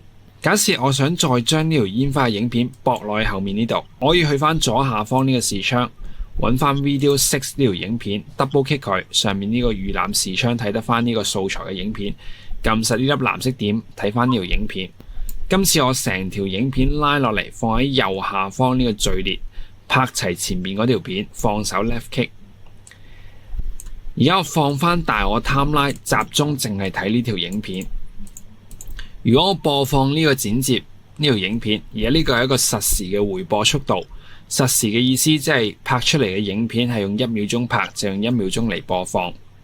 如果我想改變呢條影片嘅播放速度，喺我剪接入面改變呢條影片嘅播放速度，譬如話我想將呢條影片係快播2倍，我就可以首先撳停呢條影片，去翻呢個剪接後邊呢度，拉住粒 timeline indicator 去翻你嘅剪接嘅嗰條影片嗰度，亦都可以喺下面左右拉睇翻住呢條影片。如果我想改變呢條影片嘅播放速度，可以 right click， 我會揾到一個叫 Speed and Duration 嘅掣。要留意嘅就係呢個影片，如果你將個 timeline 縮得太細嚟睇，而家咁樣拉住粒點，然後就縮細咗個 timeline 嚟睇。我睇緊個總時間長度，呢粒 Current Timeline Indicator 最左方係000秒，最右方係5分10秒，意思即係話我而家睇緊總長度係約莫5分鐘。如果我撳住呢個 Current Timeline Indicator 指翻住呢個煙花，放翻大我 timeline， 而家我睇緊總時間長度20秒至到1分05秒，即係約莫睇緊時間總長度係約莫40秒。我而家睇到呢個影片嘅長度，相應就會睇落好似長咗咁樣。其實佢總長度係不變，純粹我睇緊我 sequence 嘅總長度、時間長度改變咗000秒，後面係10分鐘、8分40秒，佢睇落好似短咗咁樣，因為我睇緊總時間長度係長咗。如果我而家指翻住佢，放大翻個 timeline 嚟睇，佢睇落好似長咗，其實係因為我睇緊而家總時間長度嘅範圍縮短咗。首先要知道一樣嘢，就喺 sequence 上面係可以縮放佢，同呢個影片本身嘅長度冇直接關係。呢個本身影片嘅長度仲係維持佢原本嘅長度，你可以放大縮細個 sequence 去睇。但我哋接住落嚟要做一樣嘢，就係真正會令到呢條影片嘅長度改變，而唔係純粹縮放你 sequence 睇到嘅總時間長度。而家我要將呢條影片嘅播放速度改變，我係需要將我 timeline放大嚟睇，直至到我睇到呢條影片係較為長嘅。我會見到呢條影片，每一條影片都係嘅，會有一個部分有顏色嘅部分，藍色、紫色。轉頭我哋會放一條音樂喺下面，會有一條綠色嘅音樂。我哋會見到每一個呢個積木，呢個積木我會用一條影片嚟形容佢。正式喺 Premiere Pro 一嚿呢嚿嘢叫做一個 clip。我會見到每一個 clip， 即係每一嚿積木或者每一個影片，都會有一個顏色嘅部分。如果呢條影片係有畫面軌道、有聲音軌道，上面係畫面軌道，下面呢個係聲音軌道，佢會用藍色嘅方式嚟顯示。如果佢淨係得畫面軌道，佢會用紫色嘅方式嚟顯示。轉頭我哋會擺條音樂落去 A2 呢個軌道嗰度，嗰條音樂會係用綠色嘅形式嚟顯示。我會見到每一個 clip 都會有一個顏色部分同埋一個灰色嘅部分。呢個灰色嘅部分有一個字叫做 FX。如果而家放大個畫面嚟睇，你會見到一個叫 FX 嘅字。FX 嘅意思係 effects。如果佢有畫面嘅，係一個叫 VFX Visual Effects。如果一個聲音嘅，佢會叫做 SFX Sound Effect。我會見到每一個 clip 有顏色嘅部分同埋一個正方形灰色嘅部分係有 FX 呢個字。我轉頭要改變呢個影片嘅速度，我係需要喺呢個灰色嘅 FX 外邊嘅地方。呢個 fx 而家我滑鼠指住嘅地方就係 fx 嘅，我放大個畫面再睇多次。而家呢個正方形 fx 嘅地方，而家我滑鼠指住就係呢個正方形 fx 嘅地方，外面就係 fx 以外嘅地方。我要改變一條影片嘅播放速度，我係需要喺 fx 以外嘅地方 right click。如果喺 fx 呢個地方 right click 係揾唔到嗰啲掣嘅，要喺呢個 fx 外邊嘅地方 right click 就會揾到呢啲掣。當我知道呢個選項之後，我會發現一樣嘢，如果我縮得太細我 timeline， 我係淨係會睇得到 fx 呢個字，我係 click 唔到呢個 clip 嘅其他部分，除咗 fx 嘅部分，我係 click 唔到其他部分。呢個就係一個原因，點解揾唔到一啲掣嘅原因。如果你淨係見到呢個 fx 嘅，你就要放翻大你個 timeline， 即係縮短總時間長度嚟睇，你就會見到 fx 以外嘅地方。譬如而家呢個例子，我因為個 timeline 放得唔夠大，所以我 right click 佢，我係 right click 唔到 fx 以外嘅地方，我要放翻再放大啲我個 timeline， 我就會見到 fx 以外嘅地方，我就可以 right click 見到呢個 menu。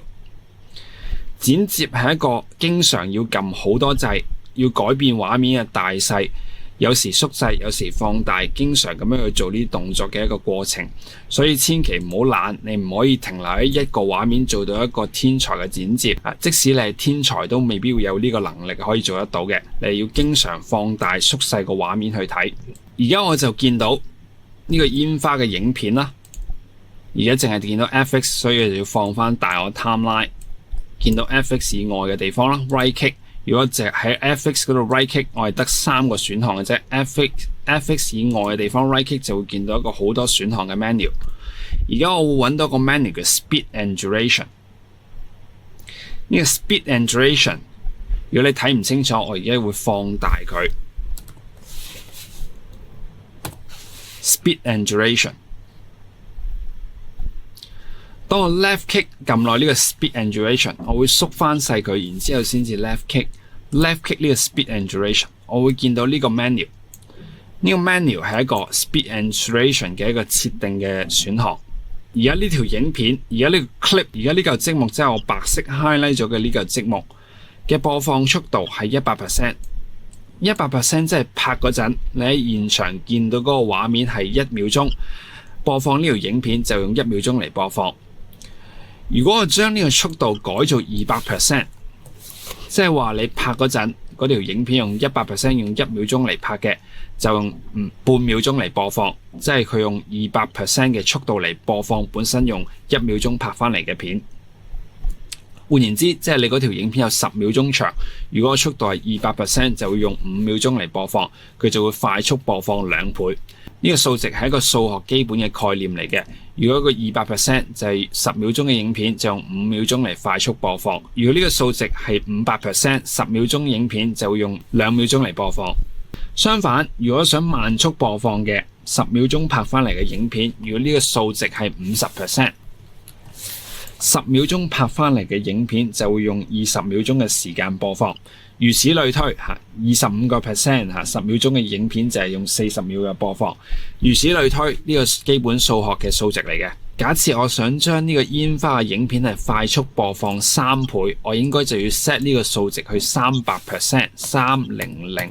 而家就喺 keyboard 上面撳300，撳完300% 之後就可以 click OK。但喺 click OK 之前，我想你留意住一樣嘢，就係你望住呢個畫面，望住呢個 window clip speed duration 嘅呢個 window， 同時你亦都望住下邊呢個白色 highlight 嘅積木。當你一 click OK 嘅時候，而家我係300% 啊嘛，佢本身嘅影片長度假設呢度係10秒鐘，300% 即係10秒鐘用 3.33 秒去播放10秒鐘嘅內容，佢應該會由呢個長度縮短去約莫1/3嘅長度。你就留意住呢個 clip。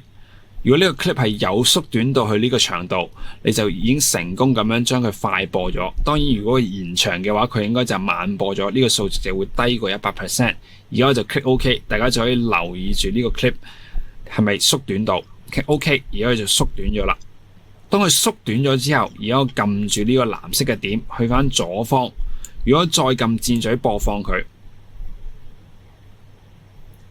因為呢條影片係用3倍嘅快播速度嚟播放，當然佢就會快速播放咗。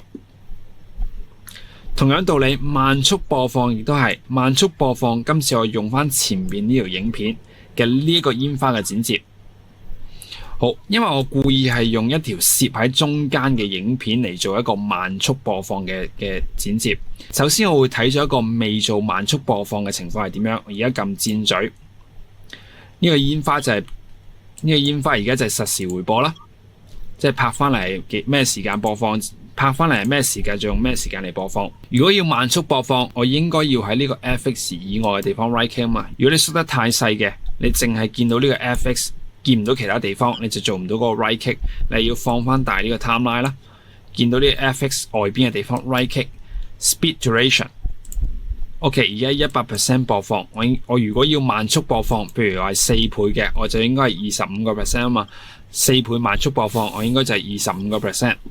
好，但係呢個 25% 呢，我如果係想將呢條影片爆出嚟嘅，係褪翻開後面嗰啲影片嘅，今次我就需要撳多一個掣，撳多個掣。我而家故意做一個錯誤嘅示範，我係冇撳嗰個掣，我就咁 set 咗 25%，click OK。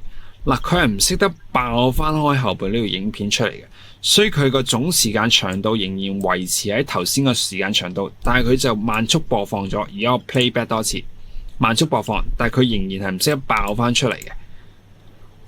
撳播放，佢係唔識得延長翻佢，褪翻開後面嘅影片。如果我要將佢褪翻開後面嘅影片，我首先將佢 set 翻做 100% 嘅播放速度，要 set 翻做 100% right click speed duration。而家係 25% 啦，我將佢 set 翻做 100%， 然之後撳 OK。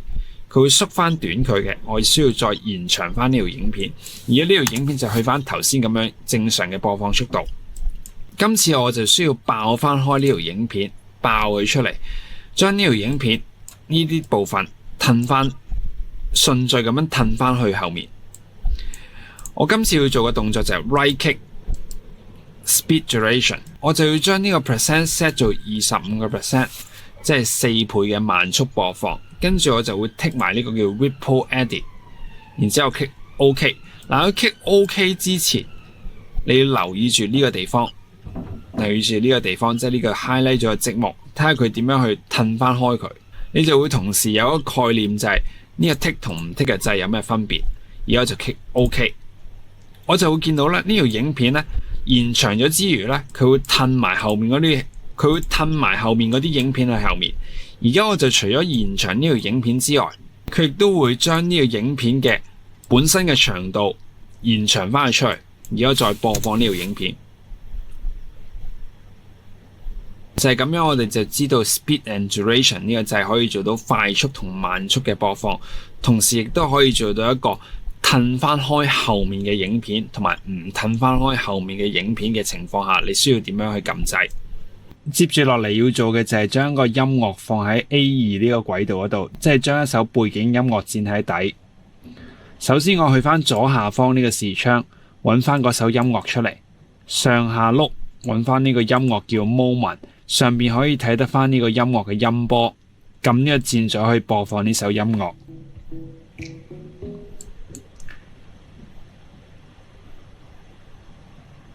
而家我播放咗一次呢首音樂，我就知道我轉頭會放落背景嘅音樂係而家我選擇緊嘅呢首音樂。今次我就撳實左上方呢個視窗下方呢度有個音樂嘅符號，我而家會放大一次嚟睇。呢度有個音樂嘅符號，一個音波嘅符號。當我見到呢個音波嘅符號之後，我移動我滑鼠埋去呢個音波嘅符號上面。我個滑鼠就會變咗一隻手嘅符號。我而家縮翻細個畫面嚟睇。當我見到呢個手嘅符號之後，我可以撳實 left click 將佢拉落嚟我 A2 嘅軌道入面。放手 left click， 而家我呢個音樂就已經放咗入去我 A2 嘅軌道入面，即係話我呢個剪接已經加咗一個背景音樂。而家我再播放呢條影片，撳呢個箭嘴播放。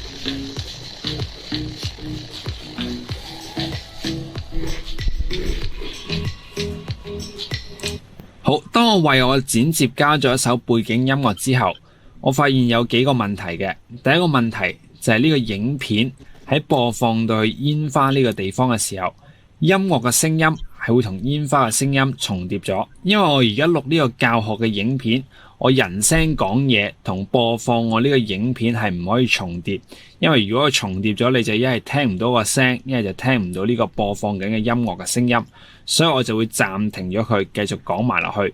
而家我就會播放一次俾你聽下，音樂嘅聲音同煙花嘅聲音係重疊咗嘅。我而家再撳停呢條影片，而家我就人開始講嘢。而家呢個音樂嘅聲音，因為同我呢個煙花嘅聲音重疊咗啊，所以我就需要將煙花嘅聲音咧收細翻佢。要收細呢個煙花嘅聲音，我 right click 煙花呢條影片 ，Audio Gain 呢個掣 left click 落去。我喺 left click 之前放大少少個畫面，而家縮翻細個畫面。Audio Gain 呢度，我會發現有個數目字可以俾我設定嘅。而家呢個0隔籬有個 dB 嘅意思 ，dB 即係分貝，而家0嘅意思即係冇做任何調節。如果我-10個分貝，而家係-10呢兩個數值，而家我就會將呢個煙花聲音嘅音量收細10個分貝。我會放大畫面，等你睇完之後，我先至再縮翻細佢。而家我就縮翻細佢。呢個-10 dB。當我設定好之後，然之後就 click OK。喺 click OK 之前，大家可以留意下呢個 clip。如果我放大畫面嚟睇，呢個 clip 下邊有啲音波嘅。呢啲音波，如果我 click OK， 因為我係-10個分貝，你就會見到啲音波向下跌嘅。而家我就 click OK， 你會見到啲音波向下跌咗。而家我就成功收細咗呢個煙花影片嘅聲音嘅強度。我會再播放一次呢條影片，你就會聽得出煙花嘅聲音會收細咗，就唔會同音樂嘅聲音重疊咗。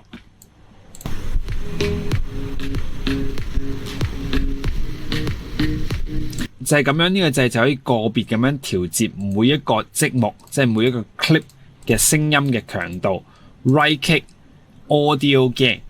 另外一個問題就係，如果我認為呢條音樂下面呢條綠色呢條音樂個聲音總嘅音量咧係太大嘅，我而家就 click 下面呢首音樂一下，而家我就 highlight 咗下面呢首音樂，然之後我喺呢首音樂上面 right click， 我亦都可以成條音樂咁樣調節佢嘅音量嘅強度。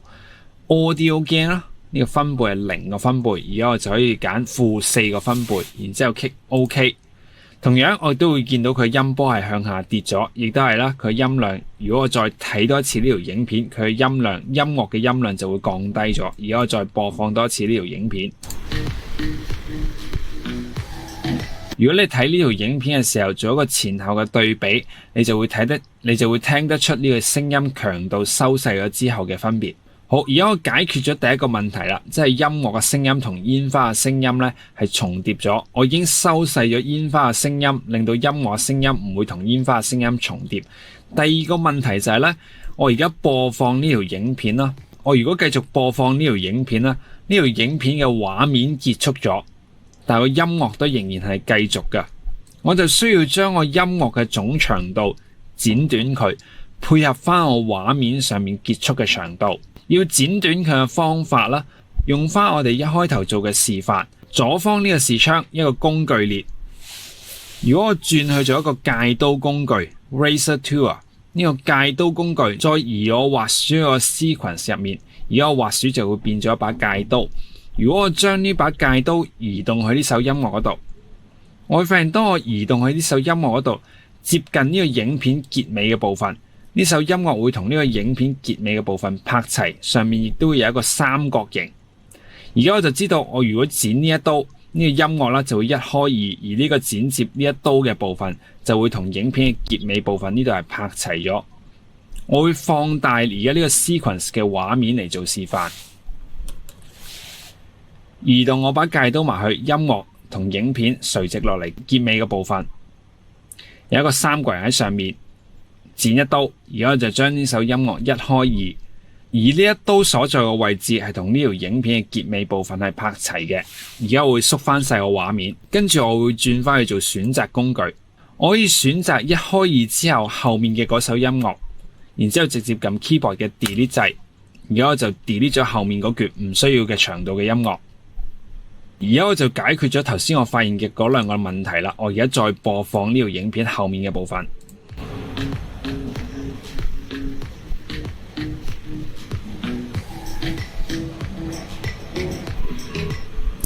好，雖然我將呢首音樂嘅總長度咧同我影片嘅剪接嘅總長度咧已經係剪翻齊噶啦，但係我會發現呢首音樂係突然之間冇咗嘅。如果我唔想有突然之間冇咗嘅情況，我就要加個轉場。而家呢個加轉場嘅部分，亦都係喺第一堂嘅最後嘅部分。當我做埋呢個加轉場之後，就會示範埋點樣去匯出影片，咁第一堂就會完結噶啦。我可以透過加轉場呢個效果，令到呢首音樂慢慢淡出，而唔係突然間冇咗。同時我會示範埋點樣為影片加轉場。要為呢首音樂嘅結尾部分加個淡出嘅轉場，我首先要去翻左下方呢個視窗。我會發現左下方呢個視窗呢，除咗係擺我哋素材之外，其實上面仲有好多個唔同嘅分頁嘅，只不過係我哋而家身處緊嘅分頁係一個擺素材嘅分頁。如果我轉去第二個分頁，其實有第二個版面出到嚟嘅。我會放大佢嚟睇。左下方呢個視窗身處嘅分頁叫做 Project，Project 係擺素材嘅地方。下邊呢條白色嘅間就係代表我哋而家身處緊喺乜嘢分頁嗰度。如果要轉分頁嘅，我可以移我滑鼠埋去，呢度有一個箭嘴向右方指嘅箭嘴 ，Left click 撳落去，我會發現有唔同嘅選項。我而家就要去一個選項叫做 Effects。呢 Effect 嘅選項其實就轉去一個叫 Effects 嘅分頁。Left click 落去，我而家就轉去 Effect 呢個 tab 裏面。我會發現呢個 Effects 嘅 tab 下面有一個橫間，呢個橫間就係代表我而家身處喺 Effects 呢個分頁。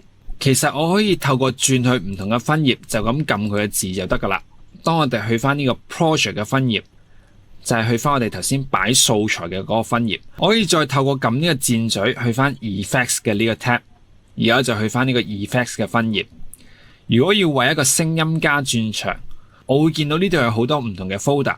如果要將個音樂加個轉場，我需要用到嘅 folder 就係 Audio Transition 呢度。當我見到呢個 Audio Transition 嘅 folder 之後，有一個向右指嘅箭嘴 Left click 撳落去，會打翻開 Audio Transition 裏面嘅嘢。我會見到裏面有一個叫 Crossfade 嘅 folder。如果再撳呢個箭嘴一下，而家就會打開翻唔同嘅轉場。淡出呢個轉場，英文叫做 Exponential Fade。如果我見到呢個 Exponential Fade 之後，我可以 Left click 撳佢一下，而家佢就會有一個灰色嘅 highlight 間住咗呢個 Exponential Fade， 即係代表我選取緊呢個轉場。我而家會縮翻細個畫面再做示範。左下方呢個 Effects 嘅分頁，我已經揾到 Exponential Fade 呢個聲音轉場，我就可以撳實佢 Left click 拉落嚟。拉去個 sequence 入面，唔放手 left click， 我會發現當去到音樂嘅結尾部分之後，當我見到呢個粉紅色嘅 highlight 之後，我可以放手 left click。而家我就將個聲音嘅轉場放咗去呢個音樂嘅結尾部分。我而家可以放翻大我嘅 timeline 嚟睇，撳住呢粒圓形嘅點向左拉，放大我嘅 timeline嚟睇，我會發現呢首音樂多咗個啡色嘅長方形。如果 click 空白地方一下，你會睇得清楚少少呢個啡色嘅長方形。當我見到呢個啡色嘅長方形之後，我可以放高我嘅聲音嘅音波嚟睇。要放高我個聲音嘅音波嚟睇嘅方法，喺 Sequence 呢個視窗嘅右邊上下呢度有兩粒圓點。只要你移你個滑鼠埋去下邊呢粒圓點向上拉，而家我就可以放高我音波嚟睇。我會發現呢首綠色嘅音樂嘅啡色呢個長方形，佢顯示呢個字就係叫做 Exponential Fade， 即係代表我啱先加落去嘅淡出轉場效果。如果要 delete 咗呢個轉場效果，因為我而家要示範一次，如果未加呢個淡出效果落去，呢個音樂係會乜嘢樣嘅？所以我而家就 delete 咗佢。但係你如果按自己嘅需要，如果你加錯咗，你亦都係用同樣嘅方法就可以 delete 咗一啲轉場噶啦。如果要 delete 個轉場，首先喺空白位置 left click 一下，取消選擇所有嘢，然之後我再移我滑鼠埋去呢個啡色嘅地方 left click 一下，選擇咗呢個啡色嘅轉場，直接撳 keyboard 嘅 delete 掣，我就可以 delete 呢個轉場。而家你就可以聽一聽我喺未加音樂轉場嘅時候，呢個音樂嘅結尾部分係咩效果。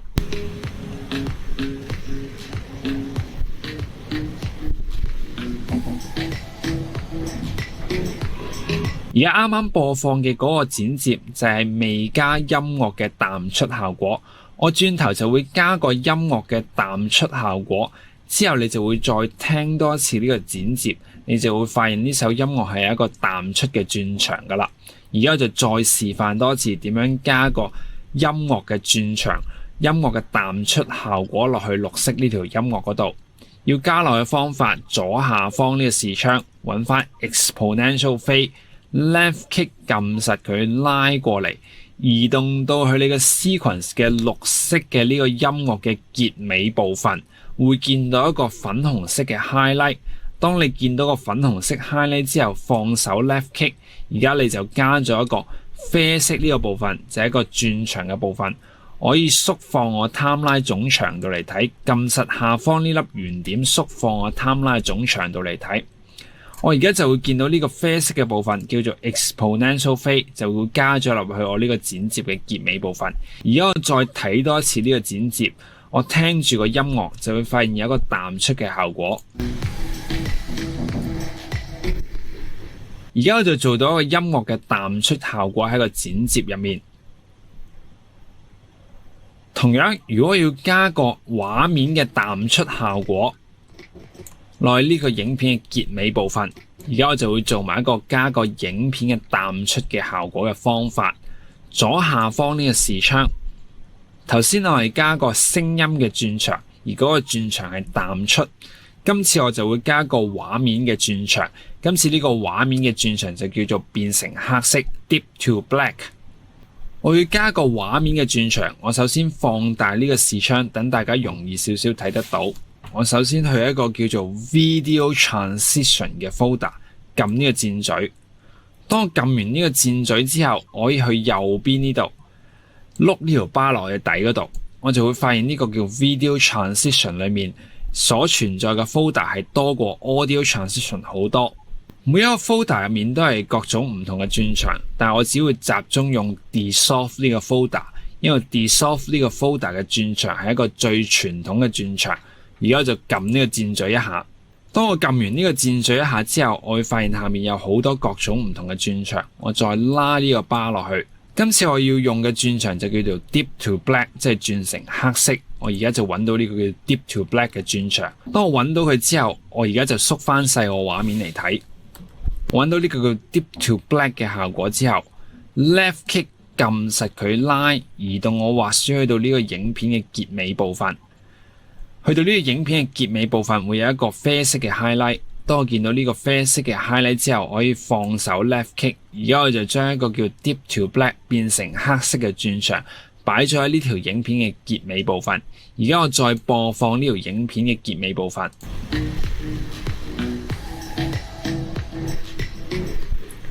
你就會聽到同埋睇到，除咗有畫面嘅淡出效果，亦都會有音樂嘅淡出效果。如果我要將呢個轉場嘅長度改變，我就要移動我滑鼠埋去呢個啡色嘅地方。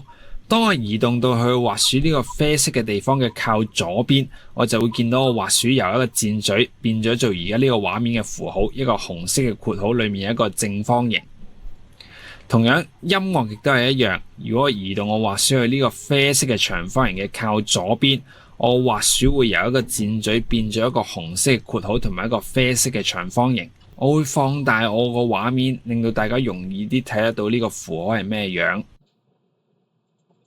移動滑鼠去呢個啡色嘅長方形靠左邊，而家我滑鼠就會由一個箭嘴變成而家呢個畫面嘅符號。下面音樂亦都係一樣。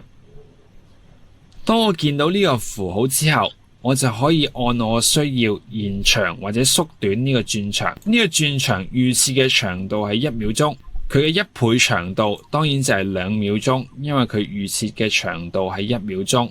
如果佢1半嘅長度，即係半秒鐘。同樣道理，聲音亦都係一樣。如果我要延長聲音嘅淡出效果，我應該就要將呢個啡色嘅長方形延長佢。如果要將呢個音樂嘅淡出效果縮短佢，我就要將呢個啡色嘅長方形縮短佢。假設我係想將佢個聲音淡出效果延長，我而家就延長佢，放手 left click， 而家呢個啡色嘅長方形就會延長咗。我而家會縮翻細個畫面嚟睇。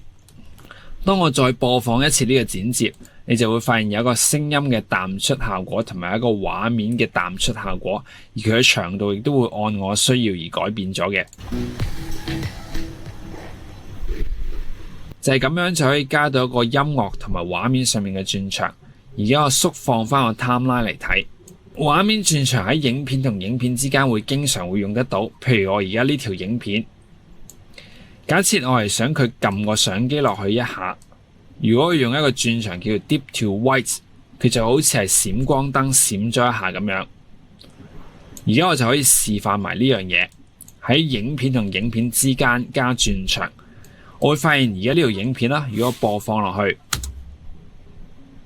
撳相機下一個畫面係夾青椒。而家我放翻大個 timeline 嚟睇，即係話呢兩條影片中間呢個 cut， 前面呢條影片就係人影相。後面呢條影片就係夾青椒，只要我將一個叫 Deep to White 一個變成白色嘅轉場加喺呢兩條影片之間，好似一條橋咁樣黐住咗呢兩條影片，呢兩條影片嘅之間嘅部分就會有一下閃咗一下白色咁樣。要加落去嘅方法啦，左下方呢個視窗，今次我要用嘅轉場就叫做 Deep to White。我會放大個畫面，令到大家容易睇得到呢個名。Deep to White， 揾到呢個效果之後，縮翻細我個畫面 ，Left Click 撳實呢個 Deep to White 嘅效果，放喺呢兩條影片之間，放手 Left Click。而家我就會發現，我喺呢兩條影片，如果我再播放多一次嘅，中間就會有一個白色嘅閃咗一下嘅效果。呢個白色閃咗一下嘅效果，因為而家太慢啦，睇落去就唔係好似閃光燈嘅效果。我可以將呢個 Deep to White 嘅效果縮短佢，短到可能係1/3秒或者1/4秒。佢睇落去就好短，好似閃咗一下嘅閃光燈效果咁樣。我要縮短嘅方法啦，我會放大呢個視窗，等大家容易少少睇得到。移動滑鼠埋去呢個啡色部分前方或者後方都得。我而家就會喺前方嗰度做示範 ，Left Click 撳實佢拉縮短佢。好，而家我縮到個長度約莫係1/4秒，而家我就縮細翻個畫面。我再播放一次呢個剪接，呢個畫面就閃一下咁樣，就好似一個閃光燈嘅效果咁樣。我可以再縮短多少少，令到佢再閃得快啲，縮短多少少，再播放呢一次呢條影片。就係咁樣，就好似一個閃光燈嘅效果。呢個 Deep to White 嘅轉場經常會用喺一啲 flashback， 即係回憶過去嘅一啲影片嘅剪接嘅中間部分。而家就成功咁樣加咗一啲轉場落去影片同影片之間。大家可以趁而家試一試唔同嘅轉場有咩效果。大家應該都試過點樣去加啲轉場喺聲音同埋畫面上面。第一堂嘅內容去到呢度，我最後會示範埋點樣去匯出呢條影片。呢個匯出影片嘅方法1至5堂都係用同一個方式去匯出影片，所以我淨係會喺第一堂呢度集中同埋詳細講一講點樣去匯出影片。之後第2至第4堂，因為都係用同一個方法嚟匯出影片，大家就可以參考翻而家講嘅呢個部分。去到第2堂同埋第5堂嘅匯出影片部分，就會用一個快捷嘅方法嚟講。我需要匯出呢個影片啦，即係我需要匯出我而家呢個剪接啦。我首先要確保我嘅活躍視窗係喺右下方。個意思即係話我而家呢個藍色嘅圈係要圈住我右下方呢個視窗。之後我可以將呢個 timeline indicator 拉去000秒000秒。當我確保咗呢兩樣嘢之後，我而家就可以做一個 mark in 我嘅 sequence 嘅動作。要做我 mark in 嘅 sequence 嘅動作，去翻右上方呢個視窗，下面有一個 Mark In 嘅掣，撳呢個 Mark In 嘅掣，我會發現下面多咗個灰色嘅括號，而家我就做咗個 Mark In 嘅動作。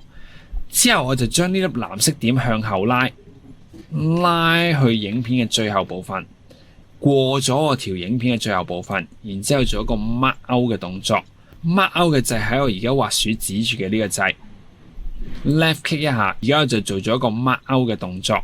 我會發現呢個灰色嘅範圍會圈住咗頭先我 mark 嘅 in point 同埋我而家 mark 嘅 out point。如果我而家移動我 timeline indicator 去唔同嘅地方，我就可以再按我需要移動呢個 in point 同埋後面嘅呢個 out point。後面呢個 out point 係包括咗一啲冇影片嘅範圍，我就需要將後面呢個 out point left click 撳實佢向左推，拉翻去同我影片結尾嘅部分拍齊嘅位置。而家我見到呢個三角形，即係代表一個拍齊嘅位置，我就可以放手 left click。而家呢個 in point 包括咗我影片最開始嘅部分，同埋呢個 out point 包括咗我影片嘅最結尾部分。而家我就做咗一個 sequence 嘅 mark in mark out 嘅動作。當我做完 sequence 嘅 mark in mark out 嘅動作之後，我而家就匯出呢個範圍。要匯出呢個範圍撳掣嘅方法喺左上方撳 File、Export、Media。我會放大呢個畫面再示範多次。左上方呢個 File 嘅掣 Left Click 移動落去下方 Export Media Left Click。當我撳咗 File Export Media 之後，而家我就有一個 Export Settings 嘅版面。首先第一個掣需要 set 嘅地方就係喺左下方呢度 Source Range 呢度 Source Range 呢度 set 翻去做 Sequence In Out。預設嘅 settings 應該係 Work Area 嘅，你就需要由 Work Area 轉翻去做 Sequence In Out。當你轉咗去 Sequence In Out 之後，而家就 set 好咗 Export Setting 嘅第一個掣。而家我縮翻細個畫面。第二個需要 set 嘅掣就係右上方，我會放大個畫面去睇。右上方呢度 Format 呢度，我會由 AVI 轉去做 H.264 Left Click。而家我縮細翻個畫面再睇多次。Format 呢度轉去做 H.264 Left Click。而家呢個 Format 就 set 好咗。跟住我會喺 Preset 嗰度 set， 跟住我喺 Preset 呢度 set 去做 Match Source Medium Bitrate。呢個 Medium Bitrate 係一個 file size 相對細，但係畫面亦都保存得比較好嘅一個影片設定。最後我就會喺 Output Name 嗰度 set 埋儲存呢個影片嘅路徑。我喺 Output Name 呢度見到隔離有個英文字 ，Left Click 撳呢個英文字，我就會打開咗一個檔案瀏覽器。我可以去翻桌面 PR 呢個 folder。揾翻第一行，再揾翻 Output 呢個 folder。當我揾咗呢個 folder 之後，我要喺右下方呢度撳 Save。轉頭我匯出嘅影片就會儲存喺我頭先設定嘅嗰個路徑嗰度。而家我就設定好晒我所有匯出嘅設定，我最後就可以撳埋 Export 呢個掣。而家我撳埋 Export 呢個掣，佢就會開始匯出呢條影片。當佢匯出呢條影片去到 100% 之後，即係代表呢條影片已經成功咁樣成條匯出咗。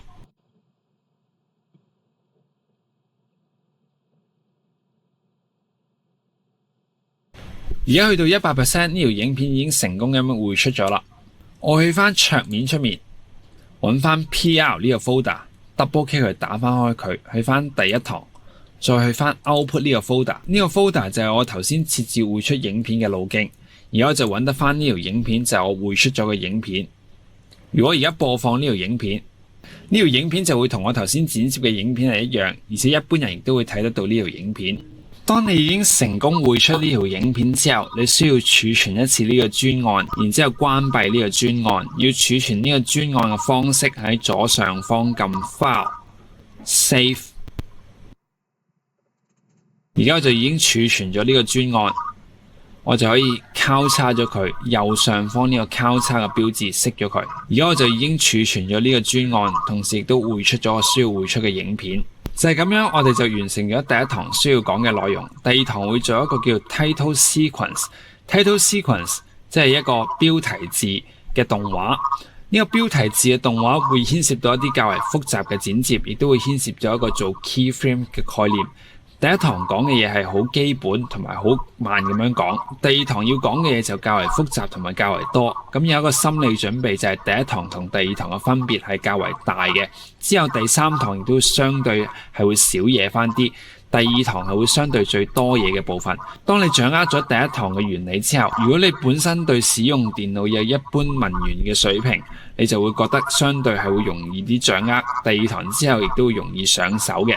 如果你本身對電腦嘅認識係好少嘅，咁就可以趁第一堂好基本咁樣認識個版面同埋做一啲基本剪接嘅同時，你都可以熟習下點樣用電腦。第二堂就會比較少啲咁樣講點樣基本去操作一部電腦。